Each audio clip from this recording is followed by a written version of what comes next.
أردت بأن أكتب شعرا لا يهدر وقت الرقباء، لا يتعب قلب الخلفاء، لا تخشى من أن تنشره كل وكالات الأنباء، ويكون بلا أدنى خوف في حوزة كل القراء. هيأت لذلك أقلامي ووضعت الأوراق أمامي، وحشدت جميع الآراء، ثم بكل رباطة جأش أودعت الصفحة إمضائي، وتركت الصفحة بيضاء. راجعت النص بإمعان فبدت لي عدة أخطاء، قمت بحك بياض الصفحة واستغنيت عن الإمضاء.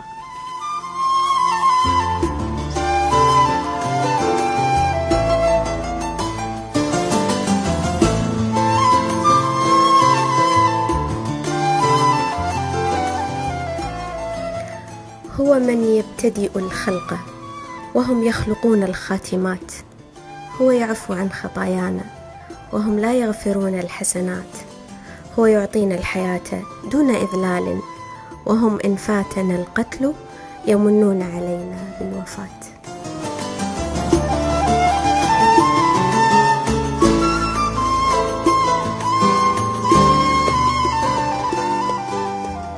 مساءكم سعيد أعزائنا مستمعين قناة صوتكم مع حلقة جديدة من برنامج درر، ويسعدني أني أرحب بضيف الكريم دكتور ناصر المصري. مساء الخير دكتور. حياك الله، أهلا وسهلا. الله يسلمك دكتور. طبعا اليوم يمكن نبي نبدأ معاك مثل ما يقولون بالنهاية، يعني الناس ملت من الجدل والنقاشات والكلام والتحليل اللي صار لوضع البلد أو تدهور البلد.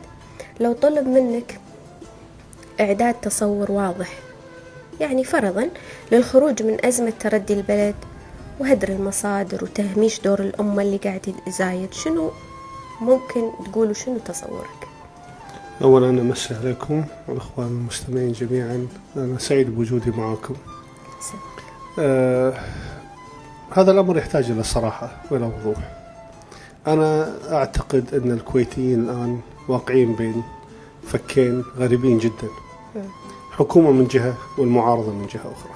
صحيح. الكويتيين ملوا من قضية القيل والقال وكثرة السؤال وإضاعة المال. ما نبي تنظير، الأمور واضحة. القاعدة العامة أو قواعد اللعبة اللي احنا نحتكم عليها احنا نسميها الدستور. نعم. الدستور الآن في تطبيقاته الفعلية لن يؤدي إلى شيء. الأمة على الأقل تتعلم من أخطائها. مرت علينا 50 عام. نعم. عرفنا الدستور وعرفنا تطبيقاته وعرفنا إمكانياته وعرفنا ما يسمى بإمكانيات الأمة مصدر السلطات، وهي أمة ليست مصدرا للسلطات على الإطلاق. صحيح. وعرفنا أن الأمر بيد شخص واحد هو صاحب السوق. فبدل ما نتكلم مع فلان أو علان لا نحرج أحد، إحنا كأمة لازم نتجه إلى صاحب السوق. نعم.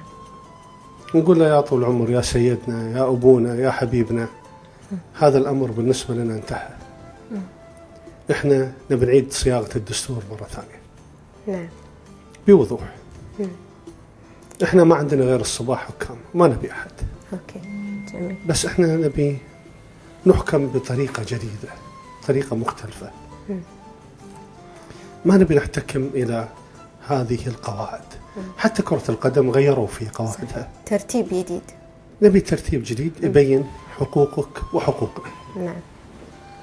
نبي نعيد النظر في قوانيننا. ما نبي أي شيء خالف شرع الله. حلو. ما نبي نقنن ربا. ما نبي نحارب الله علنا. نبي نعطي الناس حقوقها. نبي نوزع الثروة بطريقة عادلة. نبي تطبيق مبادئ العدالة الاجتماعية. نبي نكون أحرار في وطننا. نبي نعيش بكرامة. نبي الأمر يوسد إلى أهله. ما نبي الأمانة تكون مضيعة. نبي قانون يشغل وظائف القيادية بالدولة. نعم. نبي أحد يسأل من أين لك هذا. نبيك تساعدنا وتفتح الملفات كلها. هذا الشخص شو صار مليونير؟ نبي مؤسسات حقيقية. نبي استقلال للقضاء، استقلال تام. نبي يحاسب ويحاسب. يعني أنت تعتقد دكتور مو مشاريع جزئية، مو مثلا بعض التشريعات، على قولتهم الباكج كله دستور جديد بالكامل. نعم. وتحدد العلاقة بيننا وبين الأسرة الحاكمة وصلاحيات الأمير وصلاحيات الأمة بالكامل. طب احنا نبي هالشيء يصير بشكل سلمي، شلون تتحد الجموع على اساس يصير هذا المشروع هدف الكل؟ من قال احنا نبيها بحالة عنف وحالة حرب؟ احنا نتعلم من اخطائنا ونتعلم من اللي قاعد يصير حولنا. نعم. احنا ما نبي الربيع العربي يوصل لنا ويفرض ارادته طبعا، ولا احنا نستحق هذا الامر بهذه الطريقة، ولا حكامنا حتى يعني يستحقون هذا طبعاً. الامر. بالتالي يعني احنا حالة وسط. احنا نبي ناخذ خبراتنا التي تراكمت عبر السنين مع هذه الاسره من 400-500 سنه، او الكويت بعد استقلالها كدوله من ايام عبد الله سالم رحمه الله عليه وعلى اموات المسلمين حتى هذه اللحظه. تعالوا نتعلم من اخطائنا.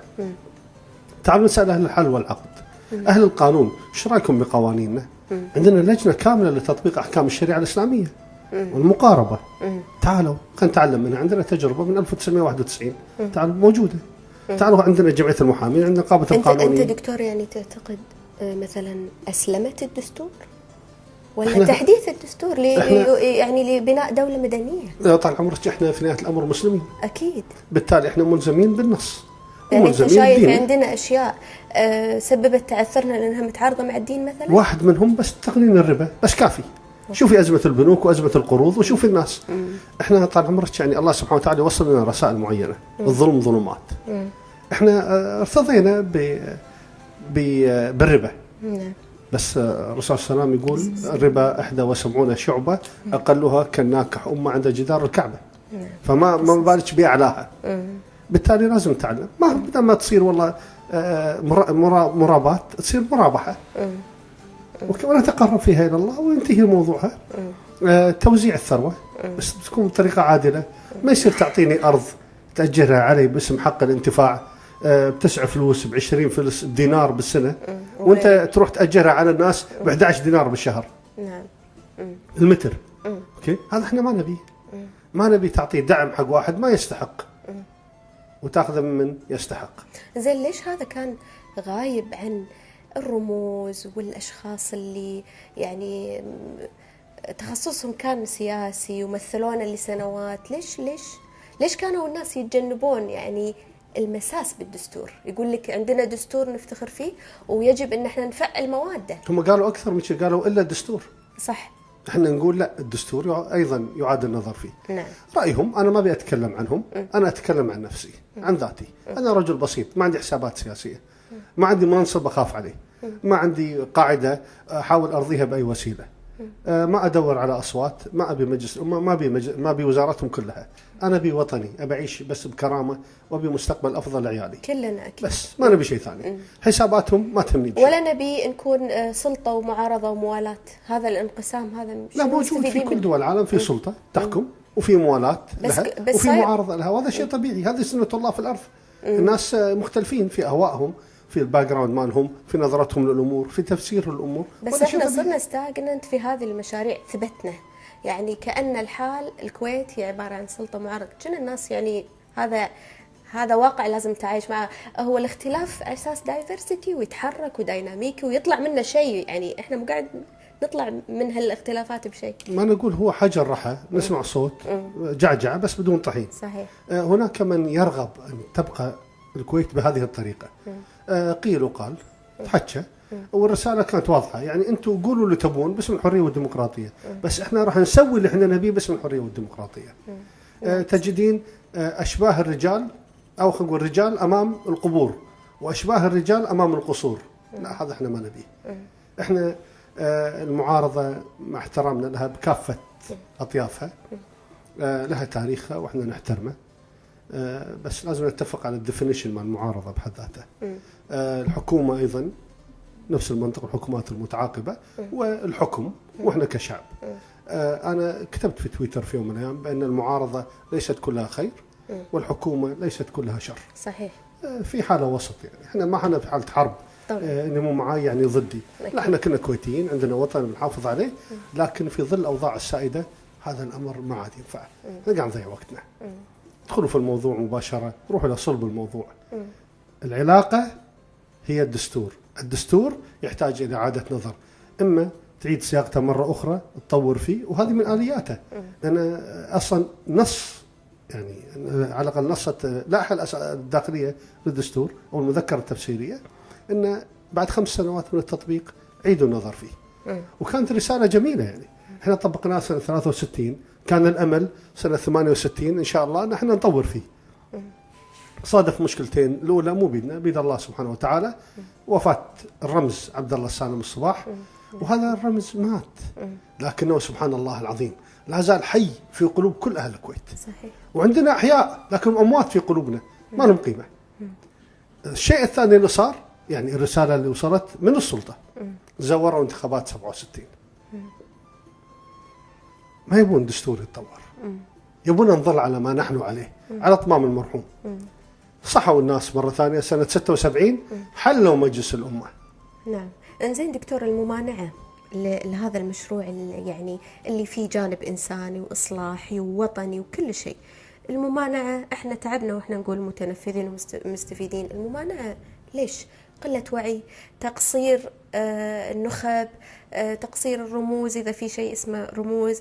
احنا كمجتمع يعني مو متحدين على هدف من هالنوعية يعني بهالكبر. أكيد يعني في أسباب للممانعة. يعني من يمانع ومن هو الممانع أصلا؟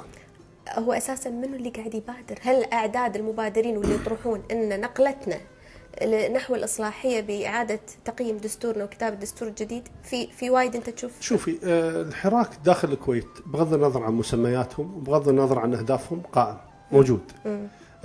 الأهداف قد نختلف عليها. صحيح. الرؤية يمكن مش واضحة عند بعض الإخوان، لكن الهدف هو المحافظة على كينونة هذا الوطن وتطويره. صحيح. وتطوير العلاقة بين الحاكم والمحكوم. الآن نحتاج إلى أن نكون أكثر وضوح.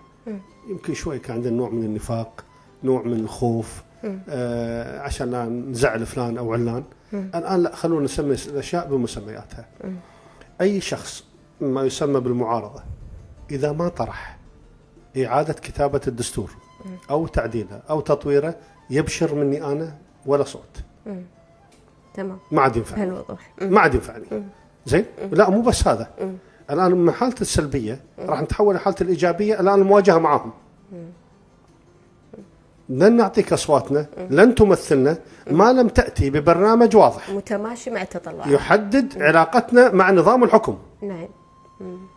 ويحدد نوعية العلاقة بيننا وبين الحكومات. ويطور من قدرات الأمة كمصدر للسلطات. الأمة مصدر للسلطات وليس فردا.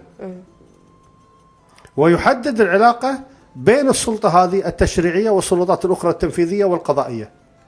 ويخلق نظاما جديدا في التشيكس والبالانسز الموجودة، بحيث يأتي جهاز رقابي من سلطة الأمير مباشرة بصفته رب السلطات، يراقب أداء السلطات التنفيذية والتشريعية والقضائية وأجهزة الأمن والاستخبارات والبنك المركزي والدواوين، ديوان أميري، ديوان ولي العهد، وديوان مجلس الوزراء، والصناديق الخاصة، وهيئة الاستثمار، وصندوق الأجيال القادمة. يعني رقابة ذاتية، رقابة كاملة من الداخل. مثل ما عندنا احنا عندنا internal auditors وعندنا external auditors. انتم سووا نظامكم الداخلي ايا كان مسمى لكم كسلطة. في دول خليجية فيها دكتور يراقب يعني الدواوين الأميرية تراقب عندها أجهزة الدولة. احنا كان عندنا على فكرة ما بي يعني أدخل بجزئية صغيرة، كان عندنا اللي هو مكتب مثلا هو مجرد مكتب مراقبة الأداء الحكومي في الديوان الأميري، كان أيام الشيخ ثامر وأنا عارفة الشيء يعني متأكدة منه، بس يراقب القرارات الوزارية بدون أن وتلاشى. لا أنا ما لا كان ملزم. لا أنا هذا كله ما لقيه. احنا قاعد نتكلم عن المشروع. لو كان ملزم كما شفتي حالة الظلم داخل القطاع الحكومي على الأقل في القرارات الإدارية. أكو واحد عاقل يحطونه وكيل وزارة مساعد، في ناس أقدم منه وأفضل منه طبعا.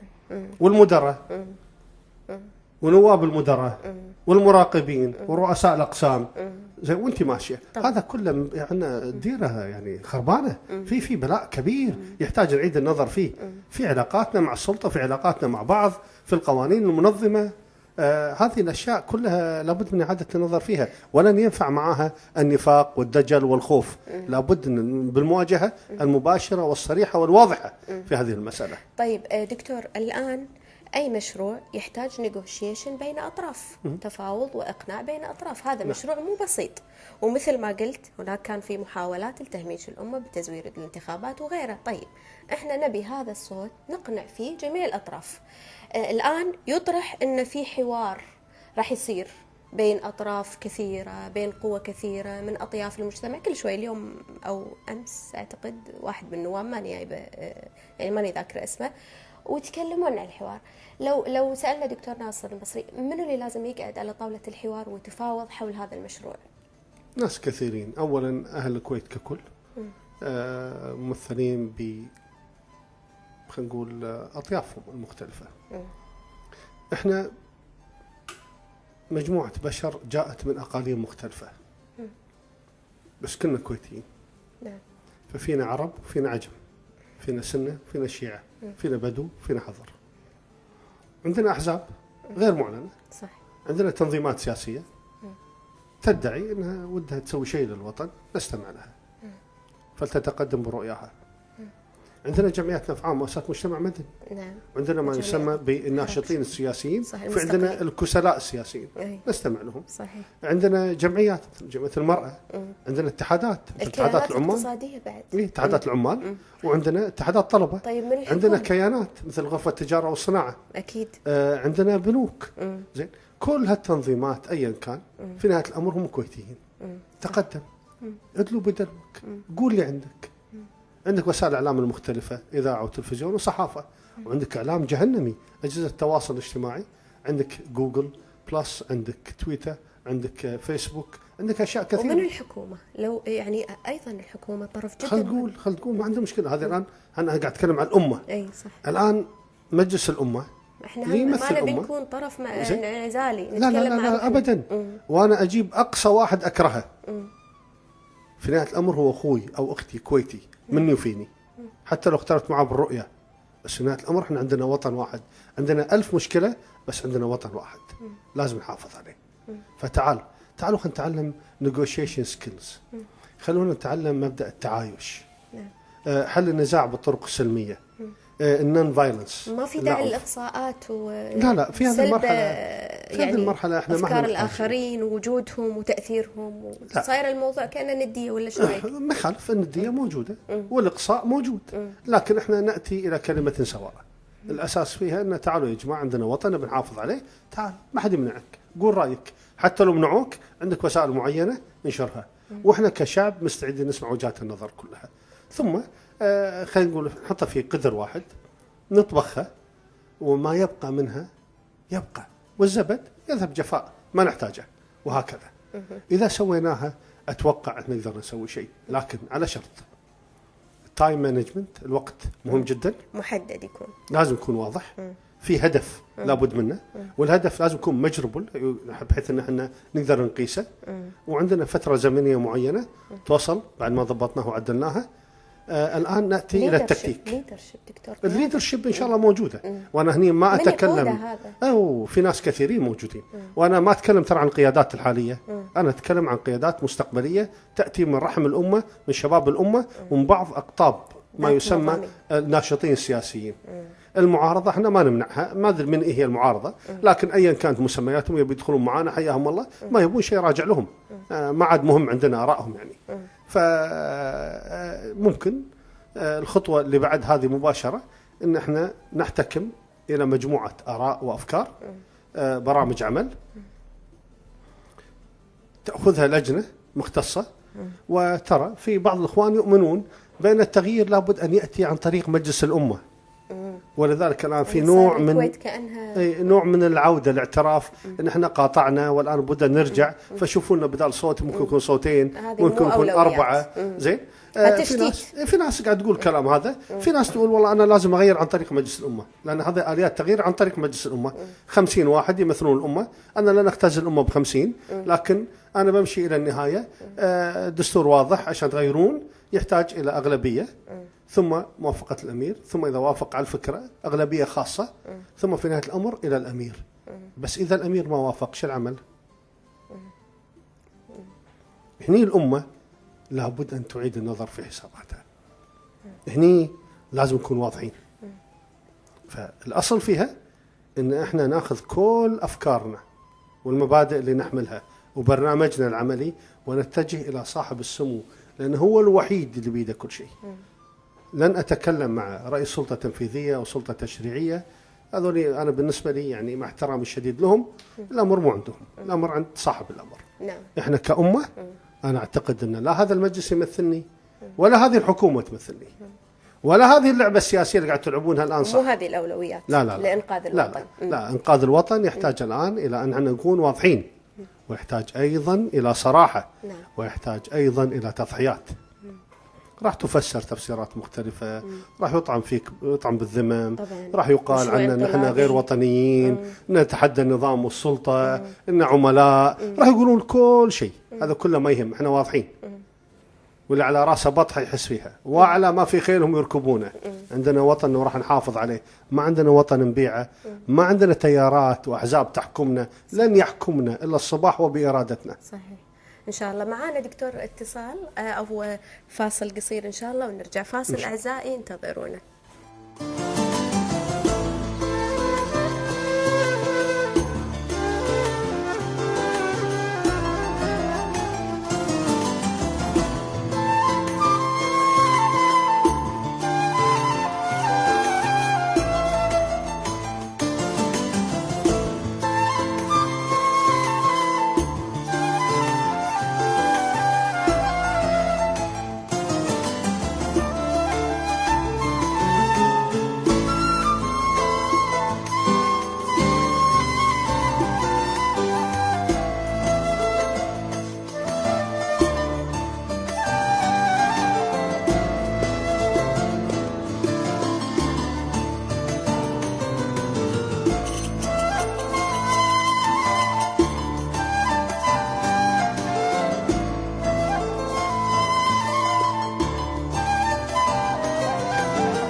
أعزائنا معاكم، وفي معانا اتصال من الأستاذ المحامي دوخي الحصبان، الأمين العام المساعد لاتحاد المحامي العرب. مساك الله بالخير أبو محمد.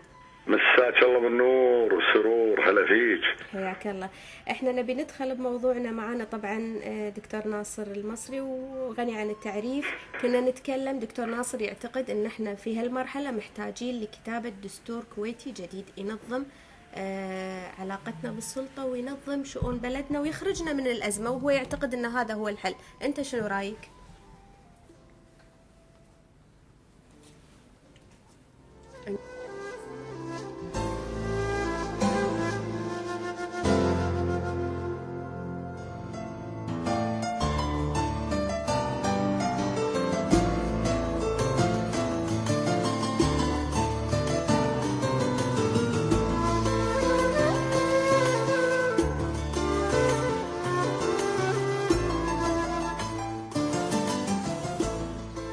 أنا سمعت السؤال. أي تفضل أبو محمد، معاك إحنا.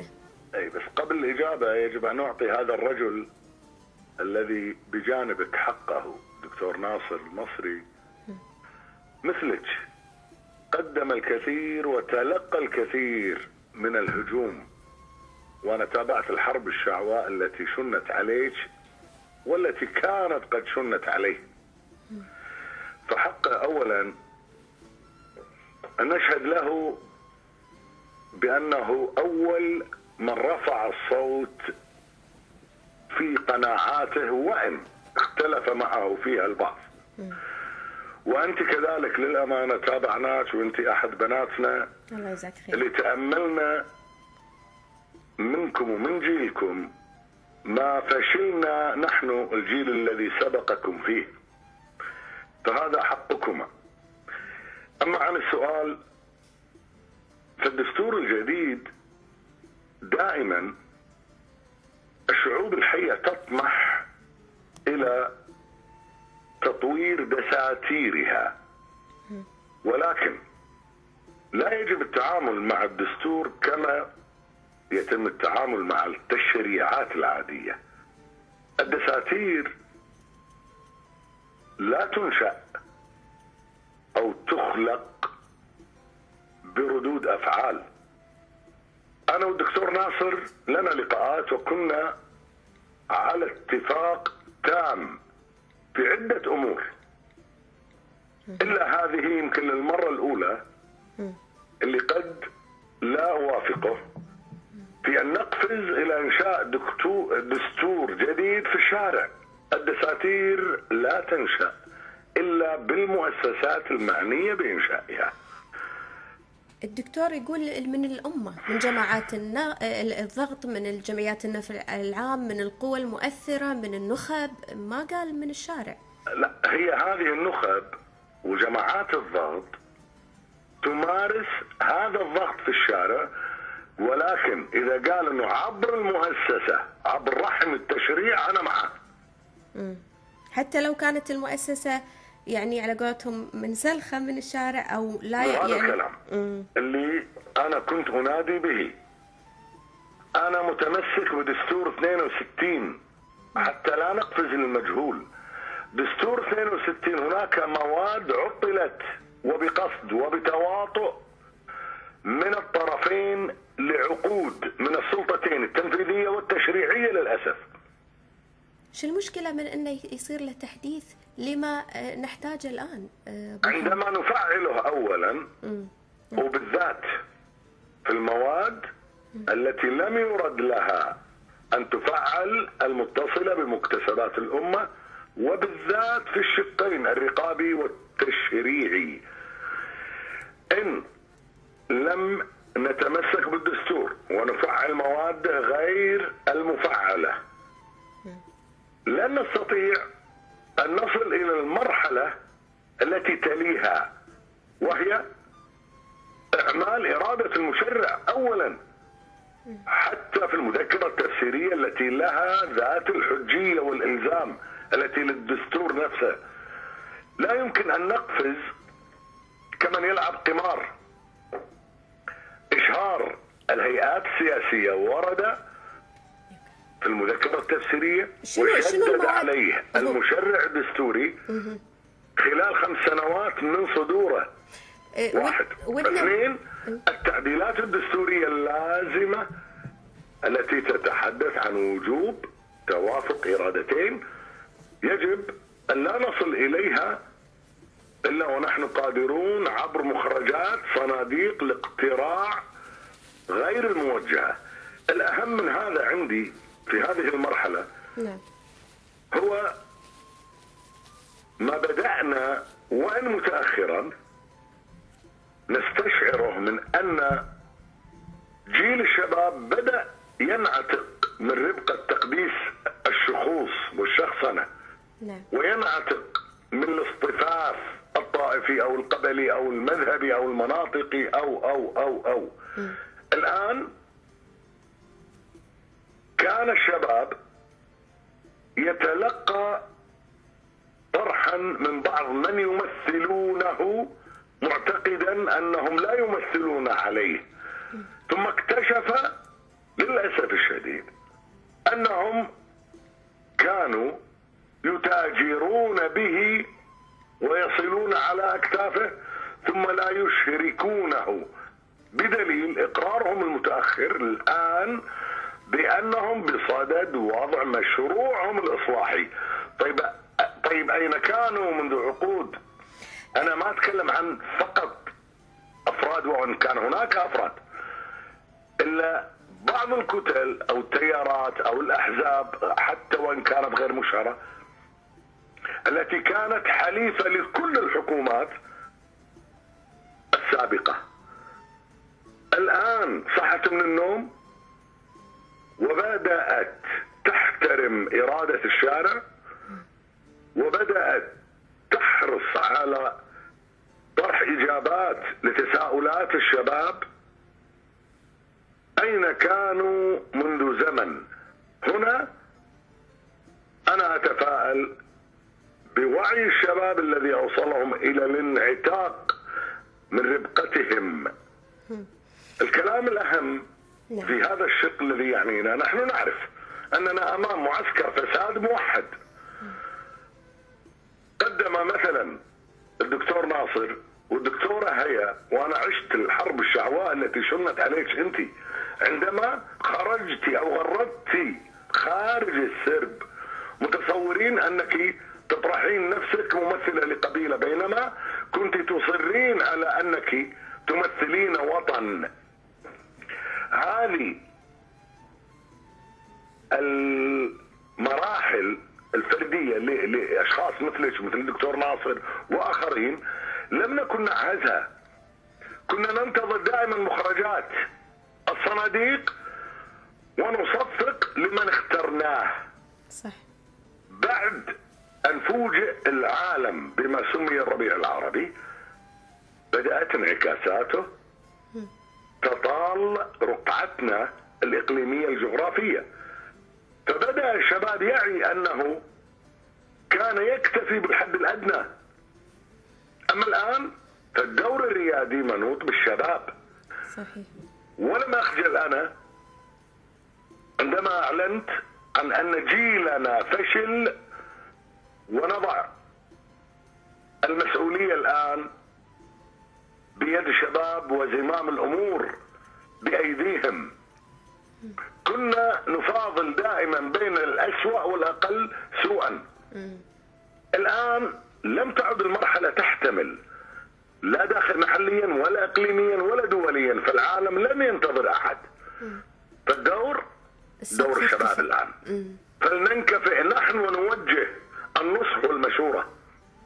طيب أبو محمد، قلت في بداية كلامك أن عندك يعني تعتقد أن هناك مواد من يعني تم تعطيلها. شنو مواد الدستور؟ لا كثير. أنا أتكلم في الشق الذي يعني المحكوم لا الحاكم. كل ما فعل هو المواد المعنية بالحاكم. أمثلة كثيرة عندك نص صريح أن الدولة ترعى النشء وأن هذا كله معطل للأسف. أعطيك مثال حي. ما المعيار الذي يتم اختيار ممثل الأمة فيه لعقود؟ للأسف الشديد الون مان شو هذا انتهى عهده. لما يطلع فرد يجيد الخطابة ويحسن التعامل مع شرائح الشارع، هذا عهد بائد. نعم. في كل المجتمعات المتحضرة لم يسأل أحدهم عن مشروعه وعن خطة تنفيذ هذا المشروع. نعم. هذه لم نعهدها. الآن الشباب يطالب بمثل هذا، وهذه خطوة جبارة قفز بها مجتمعنا الكويتي الصغير. أنا ما ودي أدخل في متاهات جفاف ممنونين. خصوصا احنا في لقاء إذاعي. لا ممنونين يا أبو محمد، وبالعكس إن شاء الله راح نتشرف فيك بلقاء ثاني. وصلت إن شاء الله الرسالة، وراح نتحاور مع دكتور ناصر عن الرأي هذا. شكرا. سلمينا عليه سلام الله كثير. يسلمك. تحياتي دكتور ناصر، تعقيب. مع السلامة. مع السلامة. تعقيب بس على أكيد مثل ما شفت في ناس راح تعترض وتقول إن إحنا دستورنا أصلا معطل ولا ننشغل نقفز إلى المجهول والكلام هذا. ردك باختصار. كلامي بسيط جدا. أولا أمسي على أخوي وأستاذي وحبيبي دوخ الحصبان محمد، وأعتقد أن ما في أي تناقض بين الكلام اللي أنا أقوله والكلام اللي قاله.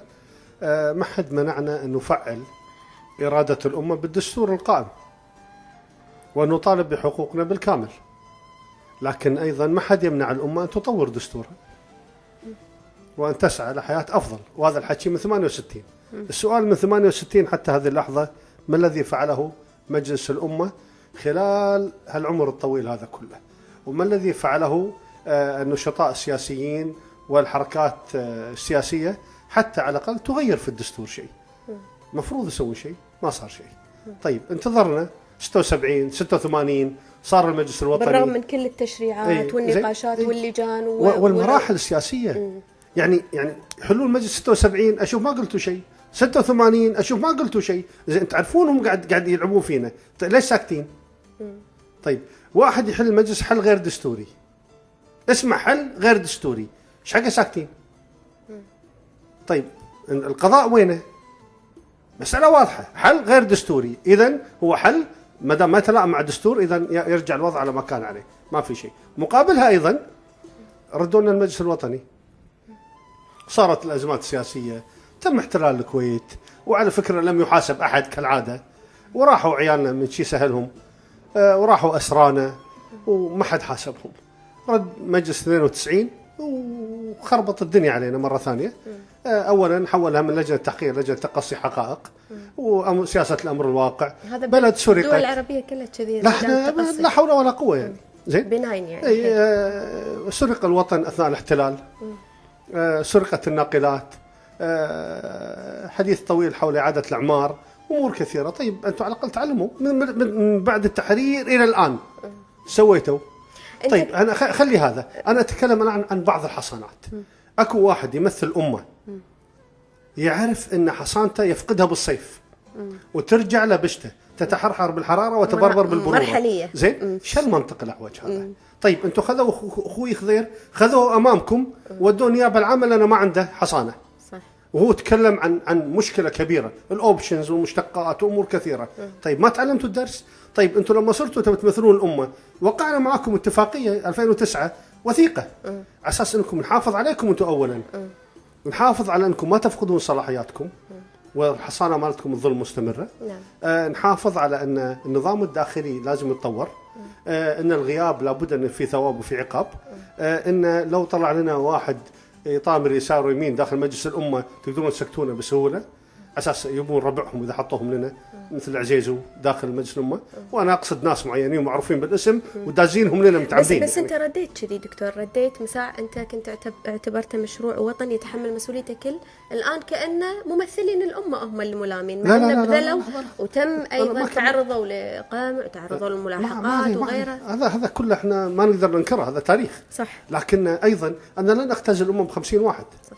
شنو دور جمعيات النفع العام ومؤسسات المجتمع المدني؟ النشطاء السياسيين، الاتحادات العمالية والطلابية واتحادات المرأة، التجار وغرف التجارة وتأثيراتها، عفوا الاتفاقيات الدولية اللي احنا وقعناها، الميثاق الدولي لحقوق الإنسان، العهدين الدوليين لحقوق الإنسان الاجتماعي والاقتصادي والسياسي وغيره. وين تطبيقاتهم الفعلية على أرض الواقع؟ وين الاحتكام إلى على الأقل منظومة تشريعية دولية ممكن تطبيقها على أرض الكويت؟ هذا كله احنا ما تعلمنا. والوحدة احنا مجتمع مفكر. أنا أعتقد أن الوحدة موجودة، المجتمع بحد ذاته لو تم الضغط عليه مثل الغزو أو غيره تلقينا ينصهر مرة أخرى ويستعد لمواجهة العدو. أنا الكويتيين فيهم عنصر طيب جدا، لكن لا زال هناك من يسعى إلى تفريق هذه الأمة عشان يكون سيد فيها. على طاري التفريق دكتور كذي على السريع، الحراك يعني كان في حراك شبابي ليدر ومبادر يعني باتجاه معين، وأجهد تماما وكأنه غير موجود، مع أن هذول شباب ومتعلمين ويشكلون قاعدة شعبية مو بسيطة. أسباب هذا التفكك؟ لا شوفي، القاعدة لا زالت موجودة، 60% من الكويت شباب. القاعدة موجودة وبالعكس عندها طموح كبير إلى الأفضل. تحتاج الآن إلى برنامج عمل واضح، هدف، تحتاج إلى قادة. القادة الموجودين كان عندنا هدف واحد هو إسقاط حكومة ناصر محمد، وعندنا قادة معينين قاموا في المهمة على أكمل وجه. خلصنا من هالمرحلة هذه، الآن أنت تستمع إلى نبض الأمة، مو إحنا نستمع لك. أنت الآن لازم تستمع لنا. أنا لاحظت لما كنا على الأقل بساحة الإرادة وغيره كانوا الشباب هم العنصر المحرك، ولا نراهن عليهم الآن، واللي أنا أؤمن لا زالوا مثل ما هم وأقوى أكثر، بس يحتاجون الآن فقط إلى قائد ملهم بالنسبة لهم وبرنامج عمل واضح حتى يتجهون له. كانوا يسوون مثلا ندوة، محاضرة، سميهم كلمات، الأصل ما كان مفروض أعضاء مجلس الأمة نحن نستمع لهم. الأصل هم يقعدون ويستمعون إلى الشارع، بس إلى الشباب الموجودين. احنا ايضا دكتور نظامنا السياسي ما خلق طريقه تحاسب فيها النائب والممثل، يعني انت تختاره وخلاص ويصير كانه مشروع امتنان، يعني he takes you wherever he wants. يعني كلام سليم، لكن أيضا في أسس معينة لابد من التفاهم عليها. إذا كان النائب، وهذه إحدى التطويرات اللي احنا قاعد نحاول نساعد يعني نحطها داخل الدستور القائم، إذا كان من حق النائب طرح الثقة بالوزير، فمن حق الأمة أن تطرح الثقة بالنائب، بس مو بعد 4 سنوات، بعد ما يقدم برنامجه سنة كاملة أمامه، ثم يحاسب عليها عن طريق خلينا نقول الدائرة اللي يمثلها. ماكو تشريع، يعني ترى ما في تشريع يجيز هذا، لكن تطبيقات موجودة على أرض الواقع في دول كثيرة، أنا نتعلم منها. فنأتي إلى بعد سنة أنت سويت ما سويت شيء، ما في داعي إلى انتخابات تكميلية. الأمة تقول له مع السلامة، ثم يأتي الشخص الثاني مباشرة أوكي ويقوم في المهمة. أيضا براءة الذمة المالية، أنا ما أبي براءة الذمة المالية قبل لا ينزل، صح. أبي براءة الذمة أيضا لبرنامج الانتخابي، الفلوس هذه منين له، تمويله، ثم براءته لما يدخل، ثم براءته لما يطلع. بس هذا مو كافية. طيب أنا بس أكمل، أنا بس في نقطة مهمة جدا أنا طالبها الآن، حصر ورثة، حصر ورثة أهلك، فلوسك منين لك، المرشح قصدي، اي ابوك اول اشترك لك، تداش علينا فقير، ما صرت مليونير انت. نعم. زين. ونبي نفعل اجهزه الرقابه، يعني في رقابه شعبيه وفي رقابه ايضا تاتي من سلطه الامير مباشره، تراقب اداء السلطات 3، تسالك من اين لك هذا. شفنا ناس كثيره داش فقير ثم صار مليونير، كل واحد يقول لي شيء يعني، وانا عندي مصطلحات كثيره يعني من الكبتات إلى غيرهم، بس أنا ما ودي أتكلم الآن في هذا الأمر، لكن حقيقة إحنا في ورطة كبيرة. إذا ما صارت نفعل الاتفاقية الدولية لمكافحة الفساد، نبلغ السلطات الأجنبية وسفاراتها القائمة بالكويت. عندنا نواب، عندنا موظفين عامين، نعتقد أن هناك أموالا هربت إلى الخارج بطريقة مباشرة غير مباشرة، عن طريق سفارة، عن طريق تحويل، ما عاد يهم عندي. الآن أبيكم تأكدون منه تحت طائرة التهريب الجمركي والضرائبي أو تهرب الجمركي والضرائبي، ثم غسيل أموال، دعم الإرهاب وغيره. هناك الناس تحقق بطريقة مختلفة، هذا المفروض يصير. شلون نستخدم الأداة الدولية الآن في تصليح بيتنا من الداخل؟ في ناس راح تعتبره هذا يعني نشر غسيل الدولة، منشور غسيل الحمد لله، مفضحين خلقه بدون شيء يعني. وأيضا يعني أنا أشوف دكتور أنه هو فعلا مسؤولية بلد، يعني هذا لا يمكن أن يكون بس في مجلس الأمة. هذا الشكل من الرقابة والملاحقة والمساءلة والتدقيق هو يعني جمعيات النفع العام، أيا كان الناشطين المستقلين، الجميع تسأل من أين لك هذا. قاعد نشوف ناس صار مليونير، من وين تيبه؟ متى صرت مليونير؟ من ولد انت يبه؟ نعرفكم بالاسم احنا. طيب الدولة ليش ساكتة عنك؟ مثل ما الدولة الآن والله عندنا واحد تاجر باعنا أكل منتهية صلاحيته، صحيح، يقول والله احنا عقابنا الوحيد يعني 1000 دينار غرامة. نعم، لا يبقى القضية أكبر، تشهير ومصادرة ممتلكاته، هذه محاولة قتل الناس، وإذا ماتوا الناس أو استمرضوا المفروض يعاقب، وصلوا حتى الإعدام. بالسعودية في حصل حديثا قرينا بوسائل الإعلام أن في طفلة نقل لها دم في فيروس الإيدز، وتمت إقالة من أكبر مسؤول إلى أصغر مسؤول involved في الموضوع. هذا خطأ بشري يعني ممكن، لكن أنا أتكلم عن واحد متعمد يبيعنا أكل مسموم، نعم. أو منتهي الصلاحية، أو حيوان نافق، أو في مرض والناس تستمرض والناس تموت وتسكت عنه. لا، أنت متواطئ معه. بس أيضا إنزين دكتور، حسن الظن في الرموز ومشاريعهم على حسب إمكاناتهم والحرية المتاحة، وأيضا الضغوطات والملاحقات اللي صارت. أيضا في ناس دفعوا ضريبة يعني مرتفعة.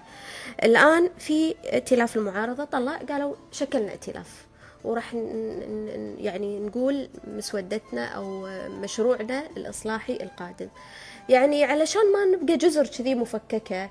يعني أنت مثلا ما تعتقد أن كان عندهم يعني عندهم إمكانات ولهم تاريخ ويقدرون يحركون القواعد أيضا بسبب شعبيتهم، وأيضا لهم مواقف يعني اختبروا عدد منهم، الواحد ما يقدر ينكر. صحيح. ما تعتقد أنه يعني أوكي خلي نحسن الظن في هذا المشروع ويصير تبادل وجهة النظر ويقنعون بموضوع مثلا دستور جديد. النقاط اللي حضرتك ذكرتها يعني ما في مجال لهذا المشروع انه ينجح عن طريق ائتلاف المعارضة. لا بالعكس، طال عمرك حسن الظن لا زال قائم، واحنا ما نطعن بوطنيتهم ولا بانتمائهم ولا ننكر تاريخهم وتأثيرهم وعلى قواعد اللعبة داخل الدولة وعلى قواعد الشعبية الموجودة شباب. بالعكس هذا يعني ينكر فضلهم ما عنده سالفة. احنا نتكلم ان كان عندك آليات ولا زالت الآليات قائمة. عندك آليات لما كنت في مجلس الأمة، انت الآن بالخارج لكن انت لا زلت مواطن ولا زلت رمز، بس ما عندك حصانة، ما نبي حصانة، وتتعرض يعني ضغوط. كلنا راح نتعرض للضغوط، في ناس تقتل، مو شيء جديد يعني، شيء طبيعي يعني. لكن احنا نتكلم الحين عن المبدأ ان احنا نبي مستقبل افضل لهذا الوطن. ياتي من ياتي يقول ما عنده، سواء كان رمزا او شخصا عاديا، سواء كان منظمة، تيار، جهة، طائفة، حزب، قبيلة، ياتي من ياتي ويضع ما عنده، ثم يناقش على مستوى الامة بوسائل الاعلام المختلفة، ثم يكون حتى استفتاء. نعم. الناس تستفتى اليوم مش بالضرورة عن طريق الحكومة. اليوم عندنا وسائل الإعلام المختلفة نستفتي فيها الأمة، استفتاء مجتمعي. نعم، ونقول هذه المواد استفتوا يا أهل الكويت عليها وعطونا رأيكم. متى ما توافقت الأمة على نفس المواضيع راح يعاد صياغتها من قبل لجنة متخصصة من القانونيين وغيرهم، ويقدم كبرنامج عمل، ثم تشوف الأمة مرة أخرى. فإذا توافقت عليه الأمة تشكل لجنة مختصة تتجه إلى صاحب السمو مباشرة. تشوف حضرتك دكتور هذا المشروع أو هذا المقترح بالدواوين مثلا من خلال علاقاتك له صدى؟ طبعا الناس فعلا ملت. الناس ملت من الطرح اللي قاعد يطرح الآن، من الجعجعة اللي ما لها أي قيمة. الناس تبي الآن بيان عملي حقيقي على أرض الواقع يمكن تطبيقه من قبل أشخاص موثوق بهم. الأشخاص لا زالوا الحمد لله بخير، عندنا ناس كثيرين أصحاب ذمة وضمير وأمانة، والناس بدأت الآن تتغير. حتى اللي كانوا مع الحكومة الآن الحمد لله قلبوا ضدها، وما رد السمك الماء مثل ما يقولون يعني، فعلى الأقل ردت المياه إلى مجاريها. خلونا نشوف الآن الأوضاع شو راح تصير، وعلى ضوءها يصير خير. الآن المية راح تكذب الغطاس مثل ما يقولون. تعالوا يبا إلى كلمة سواء، قدم ما عندك. جميل. والحكم عليك الأمة. إن شاء الله راح نرجع لحوارنا دكتور، بس بعد هذا الفاصل أعزائنا راجعين لكم.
أعزائنا مع الدكتور ناصر، بس عندنا اتصال من دكتور فيصل. دكتور فيصل مناور، مساء الخير.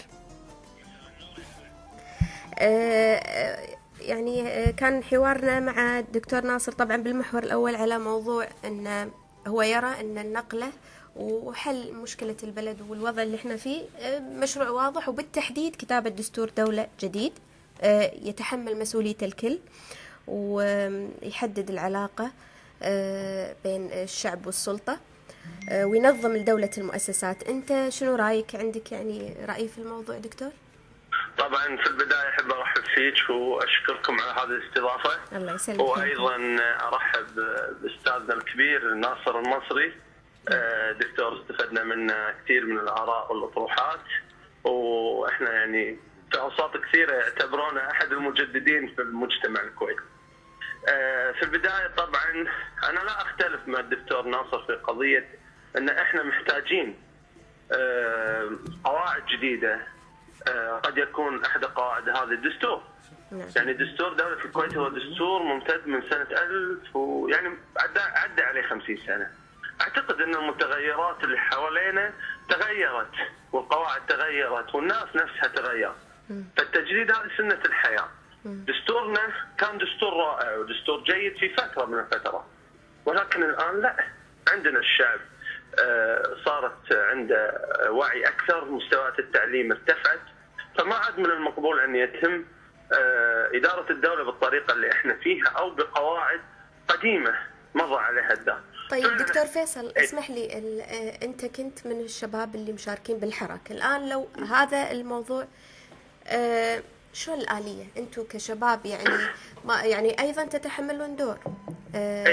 شنو هل يعني أنت قاعد تجس مشروع مثل هذا راح يكون له حماس بين صفوف شباب الحراك الناشطين، يعني من خبرتك بالشغل بالحراك، وتحطون يدكم مع ايد دكتور ناصر؟ شوفي، هو موضوع كتابة الدستور هو موضوع ليس بالسهل. يعني انت عشان تكتبين دستور انت محتاجة الى توافق شعبي كبير. نعم. وقبول بالفكرة ايضا. نعم. في اوساط كبيرة، في اوساط كثيرة من شباب الحراك يدعون الى دستور جديد، واضيف لك ان في محاولة لكتابة دستور جديد. ما شاء الله. وفي نسخة موجودة من دستور جديد وكتابة، لكن ايضا يجب ان يكون عندنا نوع من التفكير في الواقع. هل الواقع يقبل الامر هذا؟ هل احنا عندنا قدرة للتثقيف السياسي على مستوى المجتمع لطرح هذه الفكرة وحشد الناس والجماهير عليها؟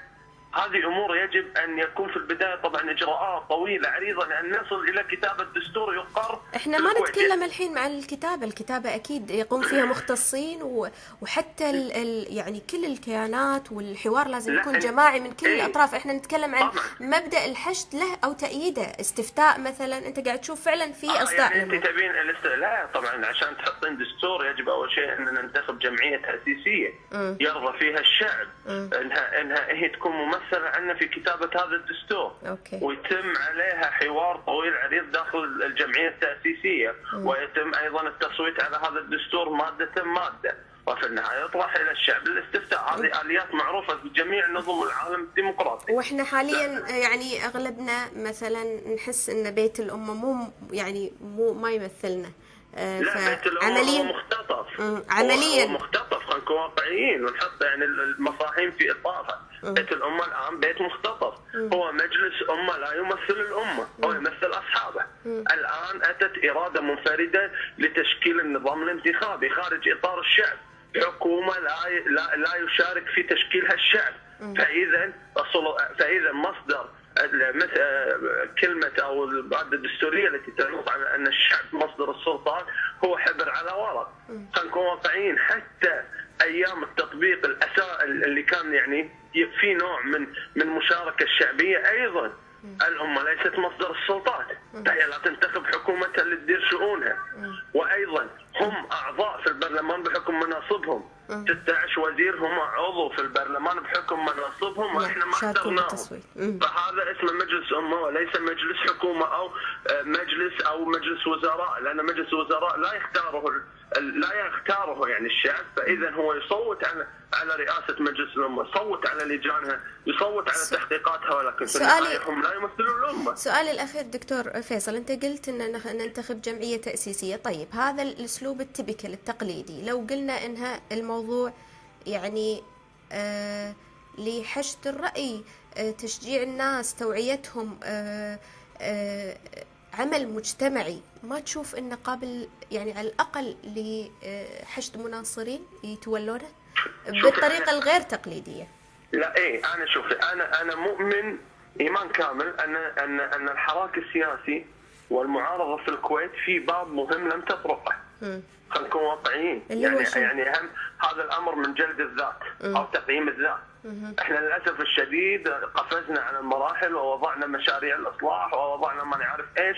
صحيح هذا كلام جيد، ولكن هناك اهم نقطه عشان تكسب فيها الحشد الجماهيري وتقنع الناس هو التثقيف، عمليه التثقيف السياسي الموجود. صح. مع العلم ان المتغيرات اللي حوالينا اليوم كلها تساعدك على ان تنتشر فكره التثقيف السياسي باسرع ما تكون. منطقه ملتهبه، منطقه فيها حركات ثوريه في اغلب الدول موجوده، وفي حركات احتجاجيه، وفي حركات شبابيه. اذا العالم حوالينا في نوع من التفاعل السياسي اللي قاعد يحصل.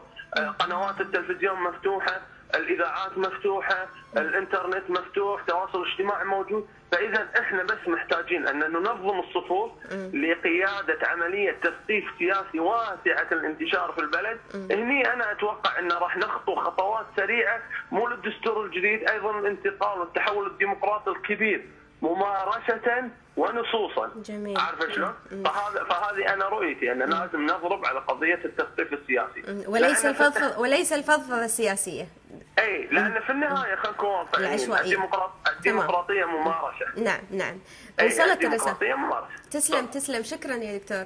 ما قصرت. حياك الله، تحياتي لك وعلى القائمين على البرنامج، وتحياتي ايضا لاستاذنا الدكتور ناصر. تسلم، حياك الله. في سؤال دكتور ناصر جاي من واحد من المغردين: شريحه كبيره من الشعب متمسكين بمبدا ان التغيير بمراسيم ضروره مرفوض وستستمر مقاطعه الانتخابات، وهذا شيء صعب المنال بعد التطورات، فكيف تسترد الامه بيتها؟ هل تقبل بالامر والواقع وتشارك ام الحل؟ مو في مجلس يعني ايضا ما تقدر شو نسوي؟ اولا انا اشكر الدكتور فيصل على مداخلته. مره ثانيه انا ما اجد ان احنا بعيدين بالطرح عن بعض. اذا كانت قضيه التثقيف السياسي فهناك برامج عمل موجوده، والشعب يعني بعد التجربه هذه كلها وبعد الاحداث اللي مرت فيها الكويت اتوقع ان هناك الكثير ما هو بجعبة السياسيين أو المعلمين والمدربين الذين يستطيعون إيصال قضية التثقيف السياسي إلى الأمة. وهذا برنامج كامل مدة 12 شهر قائم وممكن تطبيقه. جربناه كبداية مع السفارة الأمريكية بالكويت، ويعني كان في تجربة طيبة في شباب يتم تطويرهم ممكن الاستفادة منهم. بس كان كامبيننج حق بهدف الانتخابات. لا بصفة عامة نتكلم بصفة عامة. طبعا كل واحد له أهداف معينة. أوكي. بس أنا أتكلم عن أهدافي أنا ككويتي لرفع درجة الوعي عند الشباب عشان يعرفون حقوقهم وواجباتهم، الدستور شلون صيغ، شلون كتب، تاريخه، حقوقهم، ثم وين نقاط الضعف والقوة وشنو هو المفروض نطور داخلها يعني. فالبرنامج نحتاج ننسف الدستور. إيه طبعا لا شك إن في أشياء طيبة يعني. إنما لابد من إعادة النظر فيه. بالنسبة لأيهما أفضل أن نقاطع أو أن نستمر، خلينا أنا يعني أقولها بطريقة مختلفة شوية. إذا قاطعنا شيء بصير، وإذا شاركنا شيء بصير. إذا شاركت القضية في تداخل غريب يعني. أنت تقول نبي الديمقراطية وفي نفس اللحظة أنت تجد عضو الحكومة صار عضو مجلس الأمة. يعني وين نظرية الفصل بين السلطات؟ وين هذا المجلس اللي احنا نقول يمثل الأمة ما يستطيع أن يجتمع اجتماعا واحدا إلا بوجود محلل من الحكومة. عشانتك أنت ليس سلطة تشريعية. وهذه الحكومة تحتاج إلى محلل واحد من السلطة التشريعية حتى يصير عضو فيها. بس هذا سيستم قائم. احنا الآن نبي تمثيلنا نستعيده. مو التمثيل. لازم الأمة تعرف الحقيقة اللي قاعد يصير فيه الآن. هذا مو تمثيل، هذا تمثيل عليها مو تمثيل لها. بالتالي يعني لازم نعرف اللعبة. إذا عرفنا اللعبة لا نضيع وقتنا يعني. سوينا انتخابات، نزلنا، رحنا إلى كونا الكتلة. نعم. بس ما تقدر تسوي شيء. بس أدوات هذا. حتى أدوات ما تقدر تسوي شيء. إيش كانت كتلة الحكومة تتدخل وتختار، تصوت معانا في اختيار الرئيس ونائب الرئيس وأعضاء اللجان ورؤساء اللجان وأمين السر والمقرر لمجلس الأمة. ليش؟ إيش دخل الحكومة معانا؟ أوكي؟ إحنا مجلس الأمة ما نقدر نجتمع إلا بوجود واحد منهم عشان يعطينا الشرعية. نعم. شنو هذا؟ أوكي؟ شنو الحكومة هذه المرتبطة عددها فينا؟ أنتوا 16 واحد من 50، طيب في وزراء سمرمان أنت عنده كيف- 3 حقائب. أنت كنت مؤيد دكتور لما الأغلبية، هذا مع أنه سؤال قديم ومعتق شوي، كنت مؤيد لما طرحوا أنفسهم كوزراء، يعني كحكومة ذات ثقل برلماني، مع أن احنا انتخبناهم كنواب. اي ما عليه، هذه جزء من منظومه الدستور، انه يفضل ان يكون تكوين حكومه من الناس المنتخبين. لكن السؤال، لما انا اشيل واحد من كرسي المجلس ويروح الى الحكومه، خلينا نفترض الحكومه الشعبيه اللي قاعد يتكلمون عنها، راحوا 16 واحد هناك، البرلمان خلى من 16 واحد، صح؟ صح. طيب شلون نسوي اللعبه هذه؟ لازم ايضا نطور القدره بحيث الثاني بعد مباشره ياخذ مكانه، فاذا رجع الاول الى مجلس الامه ينسحب الثاني الى موقعه الطبيعي. هذا الامر غير موجود عندنا. ثم تعالي الى كلمه اخرى، في يوم من الايام وصلت بعض التيارات اللي احنا يعني نعتقد ان عندنا مشكله معها، وهذه التيارات كونت الحكومه. من يحاسب من؟ صح. هي حكومة مجلس الأمة اللي عنده الأغلبية من هذا التيار اللي احنا ما نحبه، كون الحكومة من ربعه، من سيحاسب من؟ مو سلطتين مختلفتين؟ كونفليكت اوف انترست. ما يصير. اوكي، بالتالي انا ما اقبل هذا بس الامر. احنا بالنهايه الملامين، لان احنا ما قاعدين نختار المضامين اللي تمثلنا مرحليا. شنو هي المضامين الموجوده؟ واحد يقرا ويكتب عمره 30 عام، شنو المضامين هذه يعني؟ هذا كافي؟ زين، لا مو كافيه. لا في اشياء كثيره احنا لازم نسويها. في نظم تتعلق بالسن، تتعلق بالخبره، سابقه الاعمال، القدره الماليه، كشف الحساب ماله، الإنتاجية، العمل. زين، اشياء كثيره لازم. واحد منهم مثلا خبرته في العمل التطوعي والعمل الخيري، لازم نعرفه. اوكي، قدرته على القياده نفهمها، لأن مو اي واحد يمثل الامه. صح. هذا المفروض يكون يعني على الاقل هذا مشرع، لازم يعرف شلون يعني يشرع للامه، لا يوهقنا. في بعض القوانين اللي طلعت يعني لا لون لا طعم لا رائحه، مثل قانون خصخص هذا، تقرأ الماده الاولى الثانيه الثالثه تناقض اللي سبقها كلها. ناس تبيع الوطن باي طريقه، لا يبا ما راح نقبل فيه اطلاقا يعني. نبي نرجع دكتور للحوار. الحين قبل شوي كان في ايضا سؤال، اذا لو طرح حوار، او بالاحرى النائب علي الراشد قال سيكون هناك اعلان عن حوار وطني يشمل جميع الفئات والشرائح والطوائف بالكويت. هو قال متى قال هذا؟ هذا انا قريته بايمج، موقع قناه صوت. باي صفه هو يطرحها؟ من هو اللي يدعو الحوار؟ هو عضو من اعضاء مجلس الامه، شنو يعني؟ يعني هو قاعد يعلن انه راح يكون، ما احنا ما ندري. انا اقول لك لو فرضيا طرح ان هناك حوار ويشترك فيه مثل ما حضرتك تفضلت ممثلين من غرفة التجارة، خلينا نبدأ باللي ويعني أقطاب مؤثرة من الأسرة الحاكمة، يعني وإحنا نعرف المؤثرين منه، وبالإضافة للقوى السياسية الموجودة والمستقلين والنشطاء وشرائح الشباب، وأيضا الجمعيات الفاعلة النفع العام والمهتمين. تأيد هذا الشيء؟ من حيث المبدأ نعم، بس قبل لا تأتي إلى الحوار خلينا نتحاور على شنو بالضبط. جايين شو تقولون عشان نفهم بس. بعد الحوار هذا ايش تبي تسوون؟ هو واضح انه في هم ان الاوضاع مو عاجبه ممتاز. تبي تعدل الوضع، شو راح تعدله؟ تبي تقسم الثروه، لازم تقول شو راح تصير. تبي تطور مجلس الامه. مبدا الحوار حتى مع عدو الامس ما عندي مشكله، لكن لازم نتفق على المبدا. انت جاي تحاورني على شنو؟ اساس على ضوء اتفاهم معك. اوكي، انا هدفي من الحوار ان هذه العلاقه اللي بيني وبين الحاكم اللي هي مكتوبه خلينا نقول الوثيقه العظمى، الماجنا كارتا، مجلس الدوله كلها تقوم عليها، اللي هي الدستور. انا باعتقادي لابد من اعاده النظر فيه، اعاده كتابته، اعاده صياغته، مسحه وتكتبه من اول وجديد، المراجعه، سميها ما شئت. المهم ان لابد من التغيير نحو الافضل على ضوءها. اذا اتفقنا على المبدا هذا انا ما عندي مانع، بس انت جاي تتكلم عن موضوع اخر، هذا ما راح اضيع وقتي معك، مو هذا الحوار. لكن مستعد استمع لك. قد تكون انت بحاله افضل مني، قد يكون عندك وجهه نظر احسن مني، تعال قول لي عندك، حياك الله. انا اختلف معك تماما، ما اقر رايك مثل علي الراشد. لا علي الراشد في وادي وحنا في وادي اخر مختلف تماما. قبل لا تعرف شنو ما يخالف، اقول شيء هو انا باخذ برد على اقصى. طيب رئيس مجلس الامه الحالي هم قال احنا مستعدين، ممتاز. هو مع غرفه التجاره نفس الشيء، فماكو مشكله. تعالوا اوكي وورنا شنو اللي عندك انت يعني، على ضوءها يصير خير. خلنا نشوف شو راح تحاسب انت كتاجر، شو انت ستحاسب كرئيس مجلس الامه. والان احنا عندنا مجلس امه وير ستك على قولتهم، عندنا مجلس أمة وعندنا قائم وحكم لا ما تستاهل. لا يعني في عندنا ممثلين قاعدين يشرعون. لا ما يخالف هذه يعني سياسة الأمر الواقع. ليجل هذولا ليجل وكل شيء وعلى راسي، بس سياسة الأمر الواقع كيف نقولوا اللي يقولونه. أنا بالنسبة لي هذا ما يمثلني. انتهى. الآن يعني أنا أقبل الواقع، نعم ما بدي حيلة، لكن إذا أنت تفرض إرادتك علي بحكم الواقع ما في داعي للتفاهم. أما أنت جاي تقولي لا والله عندنا وطن، حتى لو أنت ما تقبلنا وإحنا ما نقبلك، لكن إحنا عندنا وطن لابد المحافظة عليه. تعال وإحنا ما عندنا مانع، تعال نتكلم مثل أعضاء المعارضة وغيره، زين، حتى يختلفون معاك مذهبيا وطائفيا وعقائديا وغيره، مواطنين. نعم. تعال خلينا نتفاهم على شنو؟ على ما نطرحه من آراء. أوكي. لازم تأتي معاك ورقة عمل، لا تحاكيني من يوم طريق، دز لي معلوماتك قبل لا تيجي على أساس أتفاهم معاك. أوكي. وراح نقول لك وجهة نظرنا، ثم وهكذا إلى أن تكبر كرة الثلج، ثم نتحول إلى الحوار على أسس معينة، هدفها الرئيسي تغيير الدستور، إيصاله إلى صاحب السمو عن طريق لجنة. تمام. أوكي.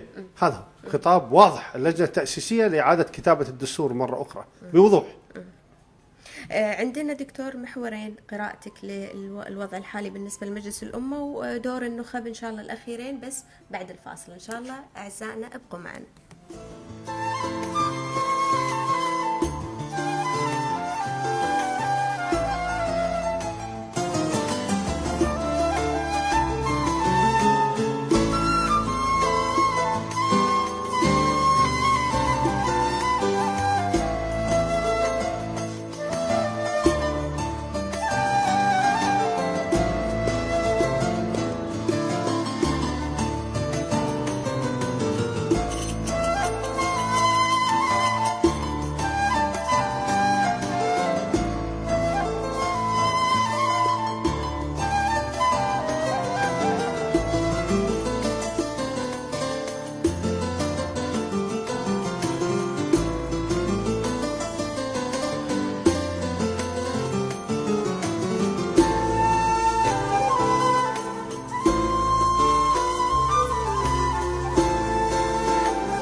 عودة معكم أعزائنا مستمعين قناة صوتكم، ومع لقائنا مع دكتور ناصر المصري.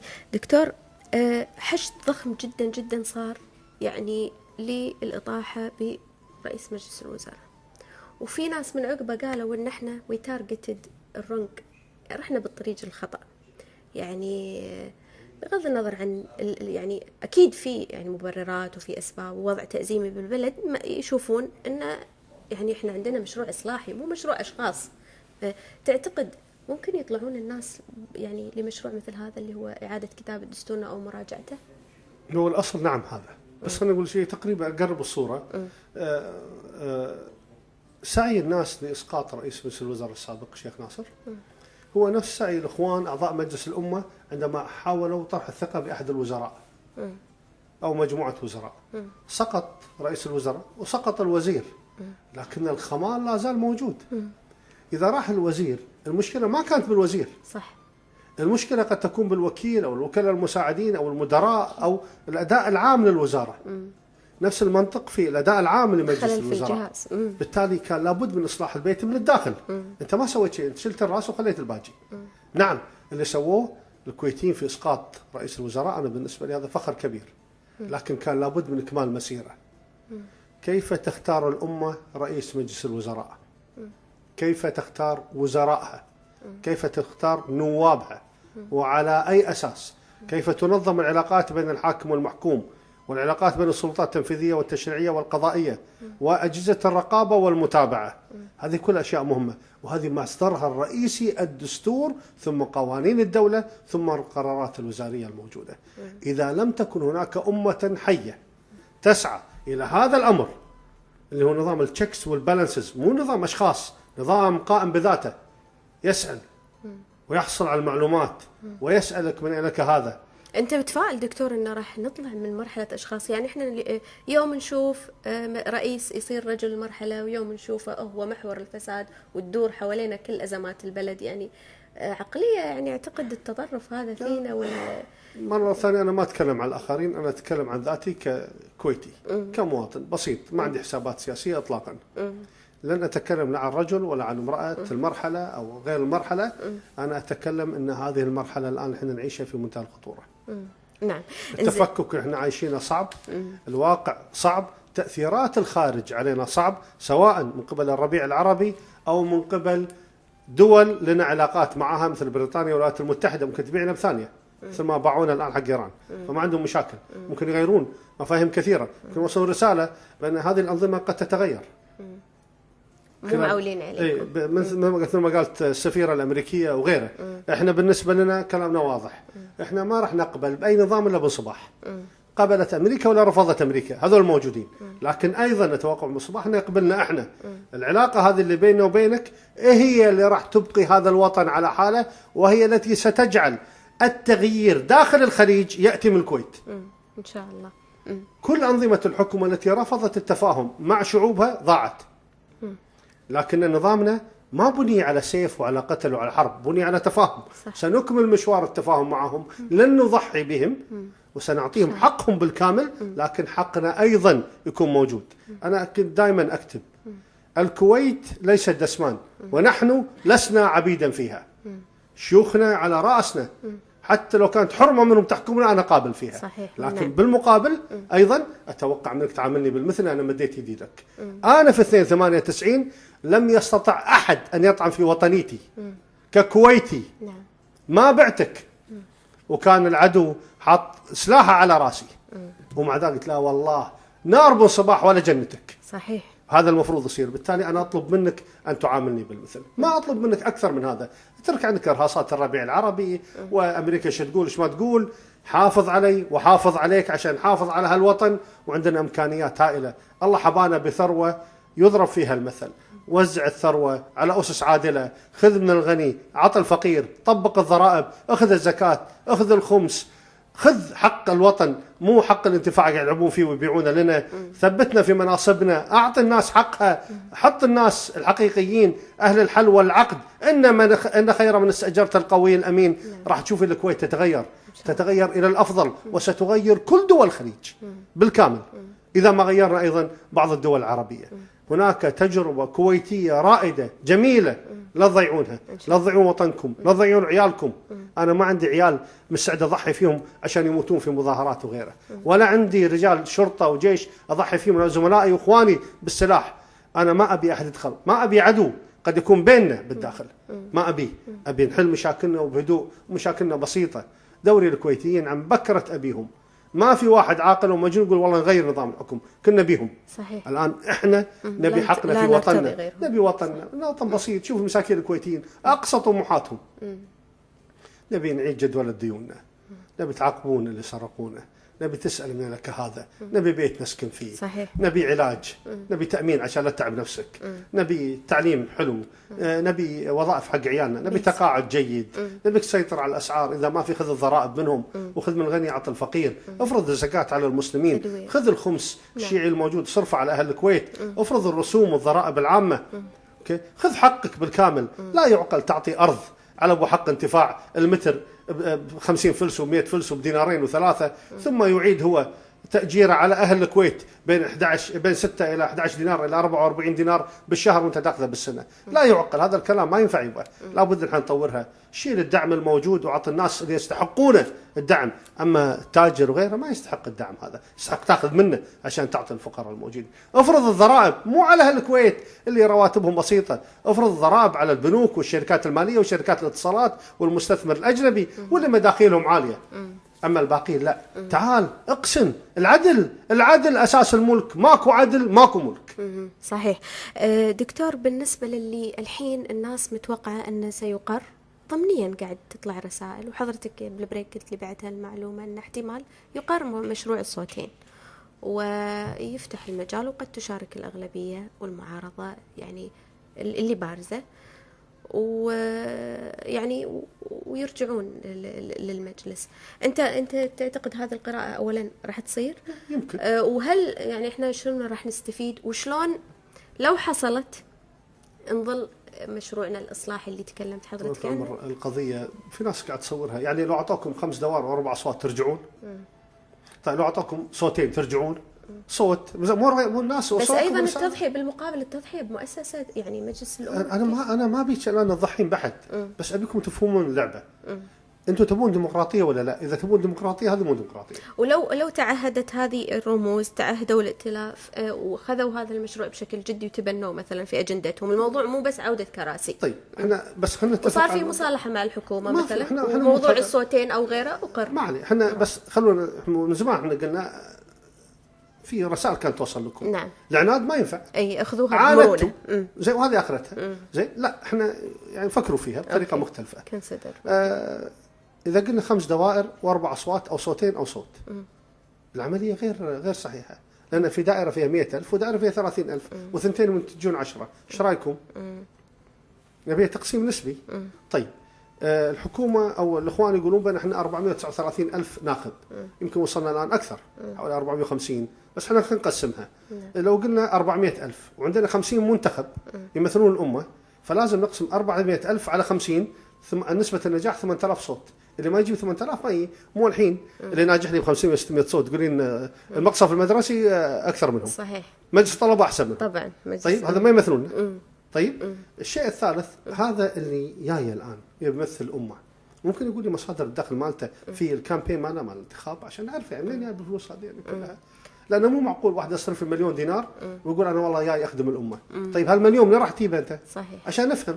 بس ما يعطوني مثلا بيت في منطقة ما يعطوني مزرعة في منطقة ما يشترون ذمتي. الظل دكتور في كل الدول يعني بغض النظر عن حجم الإصلاح والترتيب والرقابة واللي وقوة القانون، الظل في جانب فيه راح يظل أكيد فساد واختيارات الناس أحيانا تختار شخص تعرف أنه هو متنفذ وداخل لمصالحه بس تختاره مقتنع فيه. هذا شيء راجع ما أتكلم عن الاختيار. أنا هذا المتنفذ يعني. هذا الفاسد هذا أيا كان راح نسأله قبل لا يصير شيء. الفلوس هذه منين لك؟ وإذا أثبت اللي عندك، إذا أخذت شيء من الحكومة راح نحاسبك. بأي حق الحكومة تعطيك أرض أو عقار أو بيت؟ بأي حق؟ أو مزرعة. زين؟ أو هدية بأي صفة؟ إذا كان هذا الشخص لا يسأل، أنت تسأل. نعم. ما لك شيء عندنا. بشكل غليظ. نعم. الشيء الآخر، أنت تأخذ آخر راتب لك. كنت تأخذ 1000 دينار ولا تأخذ $1,000,000 دينار، آخر راتب لك إحنا نعطيك إياه. منين؟ من صندوق الجمعيات التعاونية، أرباح الجمعيات التعاونية. لا تظن بأنك أنت جاي تأخذ فلوسك منه وأنت ما تمثلنا، ستحاسب عليها. تبي موظفين؟ احنا ما عندنا تاخذ موظفين، بس مقابلها تثبت لي انك قاعد تخدم الامه. نقدر اعاره اي شيء نحولهم، ما عندنا مشكله. انت جاي تخدم الامه، احنا مستعدين نساعدك، لكن من حيث المبدا لا تدخل وتصير مليونير على حسابنا. ما تاخذ صفقه مناقصات، تسهيلات، اراضي، عقارات، حق انتفاع، شاليه، بيت، هذا ما ينفع. لابد من محاسبتك. نقطتنا الأخيرة دكتور عشان الوقت بعد ضاغطنا، كان عندي يعني جزئيتين أنا وايد ودي أسمع رأيك فيهم، اللي هي ليش النخب متفككة؟ الناس يعني جمعيات النفع العام اللي كان لها دور في وقت من الأوقات، ما تشوفهم يعني الآن؟ هل في خوف؟ هل في بلادة سبات؟ لا مبالاة؟ حذر؟ ملوا، ما في تأثير. هذه جمعياتنا في عام لها دور مجتمعي وعليها مسؤوليات، وفيها نخب وفيها أشخاص مسؤولين ومجالس إدارات والدور فيها نقاشات والناس يحملون نفس الهم. وينهم؟ شنو دورهم؟ حضرتك بعد أنا قاعدة أسألك أنت بالذات لأن أدري كان لك اهتمامات وعندك مشاركة ودور فاعل في جمعيات وتواصل معاهم. شوفي طال، أنا أعتقد الحراك موجود حتى في جمعية النفع العام ووساطة المجتمع المدني. بس أنت شو تتوقعين من جمعية نفع عام مجرد قلم يسحبون ترخيصه؟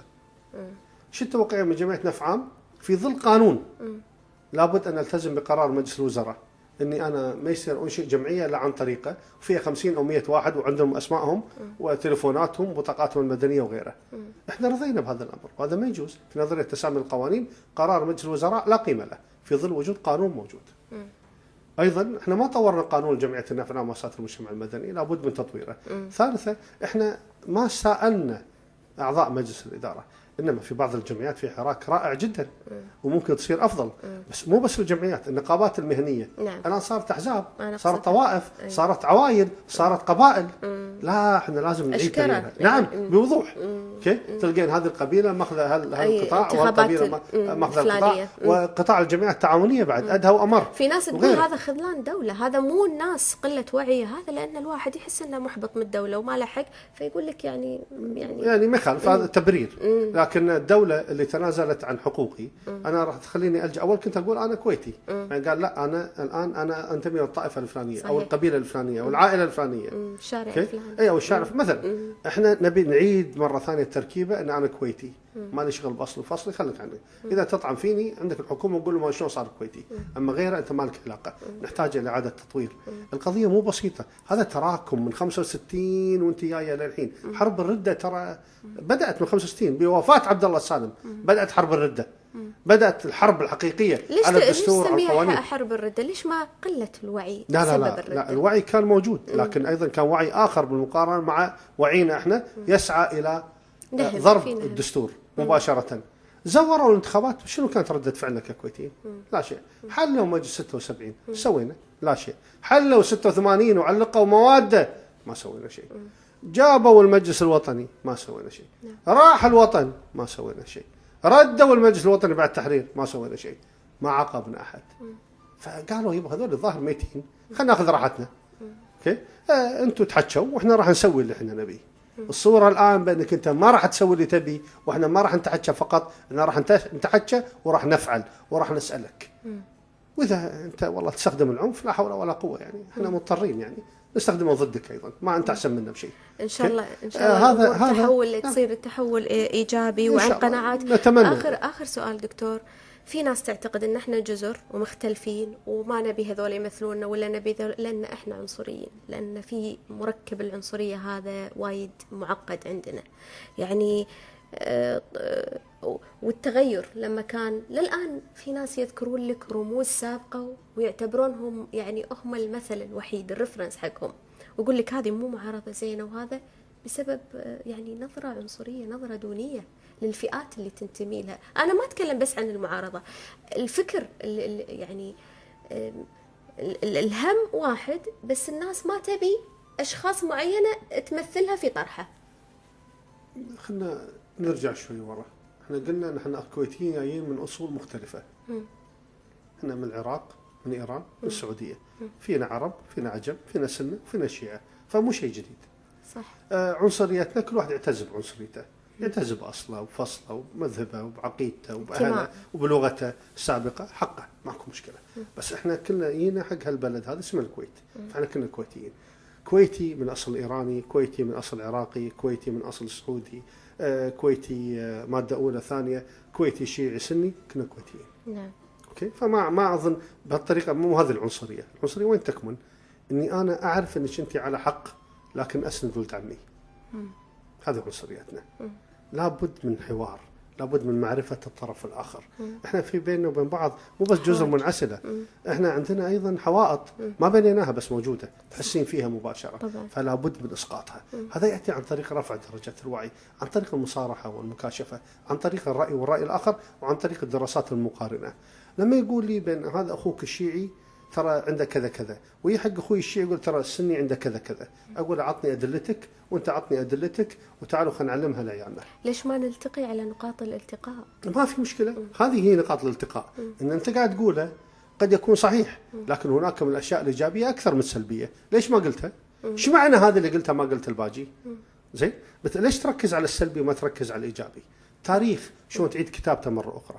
شلون تعلم الناس من ينقلون الحقد والكراهيه اللي بدات من 1500 عام في كربلاء تنقلها الى مجتمعاتنا اليوم الموجود؟ شلون تقدر تبني الثقه بين واحد اعجمي وواحد عربي؟ اوكي، هذه مهمه.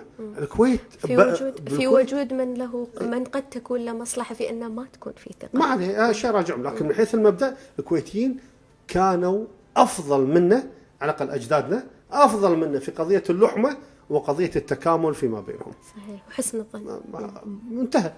انت لك دينك والله يعينك كيفك، لكن احنا كنا كويتيين. صحيح. هذا المفروض يصير. اذا قدرنا نطبقه واحنا قادرين على تطبيقه، انا اتوقع ان اجيالنا راح تكون افضل بكثير من واقعنا الموجود هنا. انا اراهن على ان هذا الوطن في خير، في بركه، وطن غريب جدا. كل من سعى الى مضرته الا الله يضره. هذه البلد فيها حوبه. هذه غريبه جدا. شوفي احسبي التاريخ. عبد الكريم قاسم شو صار فيه؟ العراق صار فيه، كل دول الضد صار فيهم، كل من ضد اهل الكويت صار فيه. الله يورينا عجائب خلقه. ايضا دفعه البلاء. هذا الوطن تجارته الثانيه بعد النفط هي مع الله. العمل الخيري والعمل التطوعي، دفع البلاء وغيره راح يصير افضل. الدوله هذه في امكانيات هائله، بترول وغاز واستثمارات، شمس ورياح وغيره، وطاقه متجدده، علاقات طيبه مع دول العالم، منفتحه على العالم، الشعب اوبن مايندد ما عنده مشاكل.